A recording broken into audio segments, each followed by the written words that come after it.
There must be those who have experienced bitter feelings from their partner's secretive infidelity. But my case is far worse.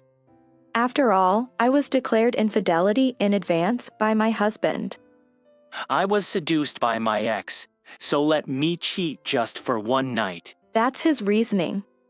When I told him's fine, he was overjoyed. Thank you.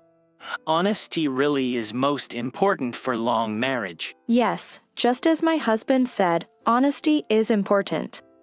So, I too decided to live my life honestly. What happens to my husband from now on is no longer my concern. My name is Kate. My boyfriend, John, is a straightforward person who can't lie. Furthermore, he can't refuse when asked for a favor, and is always willingly to do anything someone has asked him to do. I loved that about John. I thought we could become a married couple with no secrets and mutual trust after marriage. That was why I decided to marry John. One weekend, John said to me, Kate, you fell for my honesty, didn't you? Yes, that's right. And you also liked my kind personality that I never refuse when someone asked for a favor. Yes. Then, John slowly took out a receipt from his wallet. I'm telling you this because you're such an honest person, Kate. But I stepped by at this place after work yesterday. What John showed was a receipt from a hostess club in New York. The payment is $1,000. A client insisted on going there, and I couldn't refuse. My boss left first, so I had no choice but to pay. This is going to be covered by office expenses, right? Unfortunately, it's not. The company does not encourage entertaining. Then you should have refused to go at the first place. You know I'm the type who can't say no when asked, right, Kate? Others might hide such things from their wives, like going to a hostess club. But I want to be honest all the time. That's what you want too, right, Kate? Well, better than being kept secret. Exactly. I knew you'd say that, Kate. Being relieved with my words, John started spending money more frequently. Every time, he would show me the receipt and report it to me. Kate, I went to the department store yesterday and saw a wallet I had been eyeing, so I bought it. What? $500? You had a wallet you were using before, and such an expensive brand. At first, I was just looking from outside the shop window, but the clerk noticed me and drew me in. I was persuaded, so I ended up. Isn't it really a valid excuse for this amount, is it? But if they ask me to buy, I can't refuse. You understand my personality, right, Kate? And then the next day as well. Kate, this is the bill from last night's drinks. Huh? Isn't this quite expensive? Actually, I ended up covering my junior's share as well. What do you mean? When I invited them to drink, they said they were short of money because it was before the bonus season. If my juniors ask me, I can't rudely refuse, can I? Even so, we are also before the bonus season, you know. But you're working too, and you still have savings, right? I can't refuse when asked. You know my personality. I can't refuse when I'm asked. John would constantly highlight this, acting as if he would be forgiven for anything as long as he was honest about it. On a different day, he reported to me in a troubled manner. Kate, can I go out for a bit this weekend? Sure, but what's up? Actually, my ex-girlfriend called me out saying she has something to consult about. What? Are you going to meet her alone? Yeah, it seems like she doesn't want other people to hear the conversation. Your ex-girlfriend is May, who you showed me on social media before, right? Yeah, that's right. May is married too, isn't she? Isn't it strange for her to suggest a meeting with John, knowing that you're married? So you're suspecting me and May? Huh. If there was something fishy going on, I wouldn't tell you honestly like this. But still. It's okay. I've already agreed anyways. What? You agreed without consulting me. I can't refuse when someone relies on me. Do you really think I can do that? Fine. Thus, John talks openly about his ex-girlfriend May as well. I knew about May, but John's inability to refuse led to him meeting her alone. And this indeed made me worry. And my worries came true. Late that night, I got a message from John. Kate, sorry for the late contact. That's right. I was really worried. So, what time are you coming home? You can still make the last train, right? About that. I don't think I can make it home tonight. Can't make it? Why? May seems troubled by her husband. She said she doesn't want to go home tonight. She told her husband that she's staying at a friend's place. I don't quite understand. So you mean she planned to stay with you from the beginning? Yeah, it seems like it. She wanted to meet me today to have some fun. She told me she wants to spend the night like old times, just for tonight. Like old times. Like when you were dating. That's cheating. But it's only for one night. That's why I'm reporting this to you, right? What? Whether it's one night or not, cheating is still cheating. But isn't it better than me doing it secretly? Telling you honestly like this is my sincerity to you, Kate. Unbelievable. May insisted that only I can help. You understand that I can't say no when it comes to this, right? Please, forgive me for tonight. John was telling me to accept his infidelity. It doesn't seem like a normal mindset. While I was lost for words, I heard a woman's voice. From the other end of the phone that seemed like May's, saying, "Hey, John, aren't you done yet?" Kate, I'll put you on hold for a bit. Please wait. In a rush, John told me that and started talking with May. He must have been so flustered that he forgot to put me on hold. I could hear the whole conversation between John and May. John, are you really going to be able to persuade your wife? Yeah, she just needs a little more convincing. She likes my honesty and my inability to refuse requests. So if I tell her the truth, she's a fool who will forgive anything. Really? She's such a fool. Right. Once she says okay, she's in my control. If I notify her in advance, I can meet you whenever I want. It's all because I have chose a dumb woman as a wife. John, you're so evil. Yeah, I can even get her to accept any amount of money I spend on shopping. Next time, I'll buy you something from an exclusive brand. Really? Is that okay? Yeah, I'll just say, I couldn't refuse a request from my subordinate and it'll be fine. I love you, John. I love you too, May. Then go persuade your dumb wife quickly. Leave it to me. I was so taken aback that my hand holding the smartphone was trembling. Is this really how John feels? All this time, I've been deceived by him. As I realized this, my feelings for John cooled instantly. Unaware that the conversation had been overheard, John returned to the phone. Sorry for the wait, Kate. May really doesn't want to go home. It's fine. Huh. After hearing what you said, I realized the importance of honesty. So, you can do as you please. Thank you. I knew you'd understand, Kate. John happily hung up the phone. I immediately called somewhere else.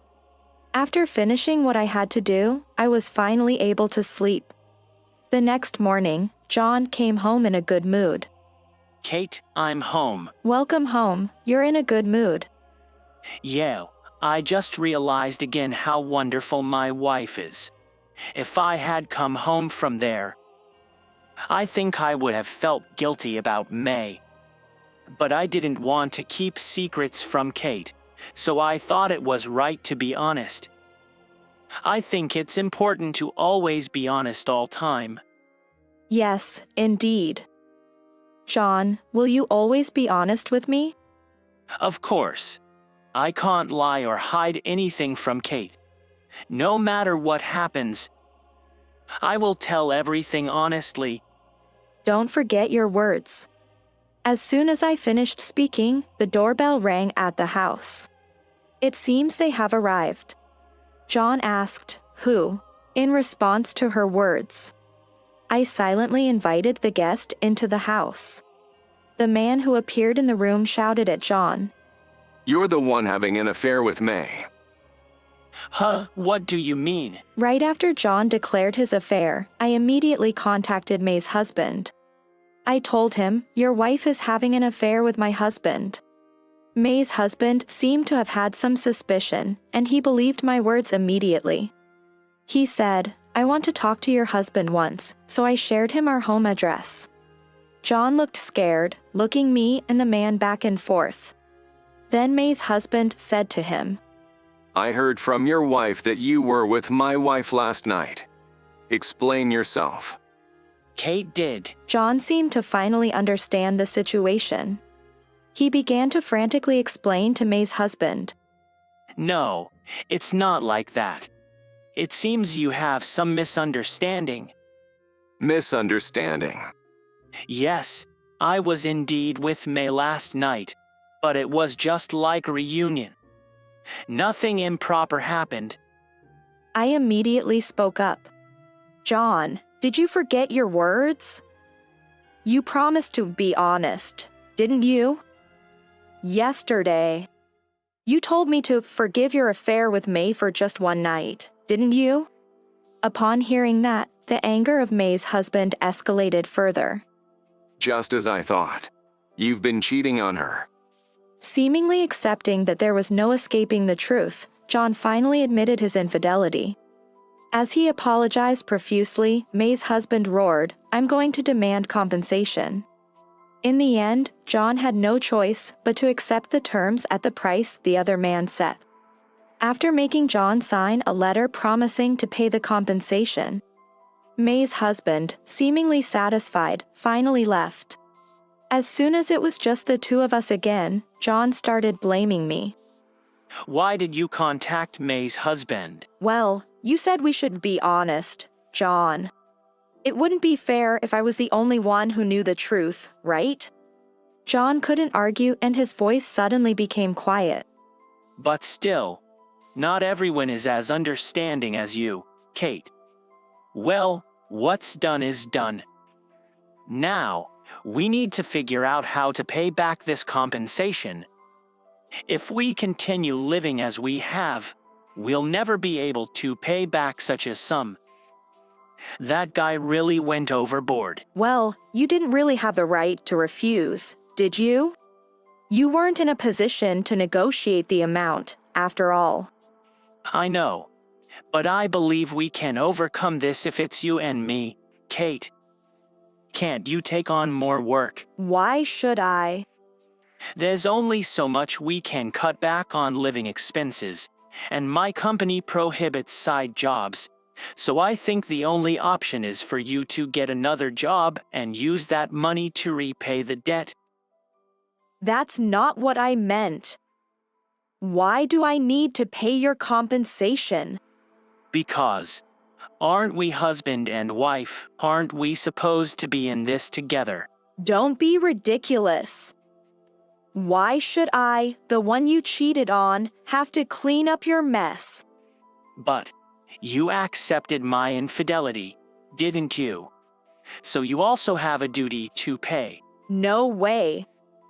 If anything, I'm the one who should be claiming compensation.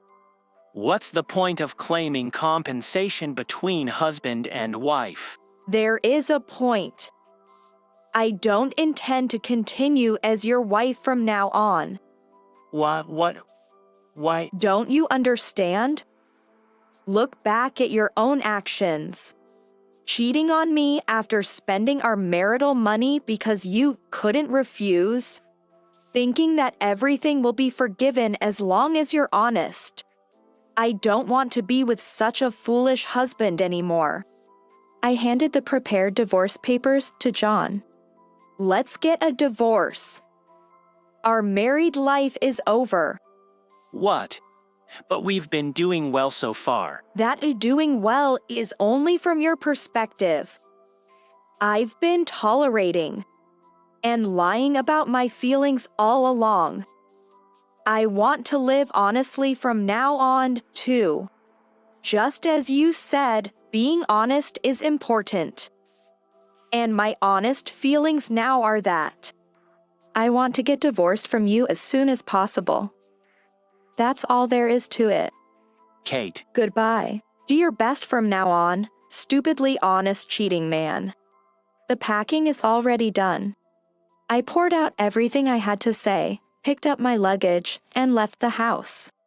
Even this house will be disposed of eventually, and will probably be included in the division of property. Right now, I don't want to see John's face anymore. Since the fact of the affair is so clear, it's certain that I'll receive compensation for emotional distress. Spending a few days staying gracefully somewhere and slowly looking for a new home wouldn't be bad. Maybe John didn't even have room to argue. He didn't say anything that day. The next day, the moment I arrived at the office, I received a phone call from John. Kate, did you inform my workplace about my affair? After John's declaration of his affair, I didn't only contact May's husband. John's workplace, John's parents and relatives, and John's friends. I told them all the details of the affair. Yes, I did. If John wanted to be so honest, it would be best to let not only me, but also others know the truth, right? At my words, he raised his voice louder than ever before. Don't mess with me. There are things you should say and things you shouldn't, right? Oh, I didn't know you had such a standard of judgment. So, being honest and telling your wife, I'm going to have an affair, was a good thing for John? Kate, I was wrong. I'm reflecting on it, so please help me. I was called into the executive room first thing in the morning and told that I'm being transferred to a local branch. Oh, well, bad for you. With the rumors of my affair circulating throughout the company, I can't work at the headquarters anymore. I also have to repay the damages, and my salary has dropped significantly. I can't make it without you. Then, you should have considered my feelings more. It's too late now. What do you mean, too late? I'm reflecting and apologizing. Part of the reason I got transferred because you told on me, so I won't pay you any compensation. Oh, are you refusing when I'm asking, please pay me damages? Weren't you the type who couldn't say no to people's requests? That depends on the time and place. It's your double standards that have done you in. You've essentially brought this on yourself. Unfortunately, I won't be withdrawing my claim for damages. Regardless of how much you resist, you have a legal obligation to pay, so there's no way to avoid this. I understand. I won't ask you any more. So, you're going to pay? Remember, we'll split the savings half and half in the property division. So don't touch my share, okay? I got it. I have a ton of friends who owe me favors. If I ask for a loan, they'll lend me the money. Are you sure? If they find out it's for damages because of your infidelity, they might think you've brought it on yourself and refuse to pay. I won't tell them that. All I'm gonna say is, I'm in trouble and need some money. Even if you don't tell them, they already know. Did you tell my friends? Being honest is your policy, right? You're joking. I guess I'll have to ask my mother then. Your mom. Huh? Don't tell me you. Yes, of course. I told your parents everything. Being honest is not easy. While you were having an affair, I was busy informing May's husband, your workplace, your friends, your parents, and your relatives. So much people to tell. I was so busy. I'm screwed. It's over. I can sense John's despair over the phone. He is facing a life of loneliness in the countryside, unable to depend on anyone. And his days will be consumed by repaying the compensation. It's all his fault, who kept using the phrase, living honestly, as a shield while doing as he pleased. Meanwhile, I have found another man after several years and about to remarry. My new partner is someone who can say no when something is wrong, considering my feelings. It seems obvious. But only after parting with John did I come to appreciate this obviousness. This time, it looks like it will be a happy marriage.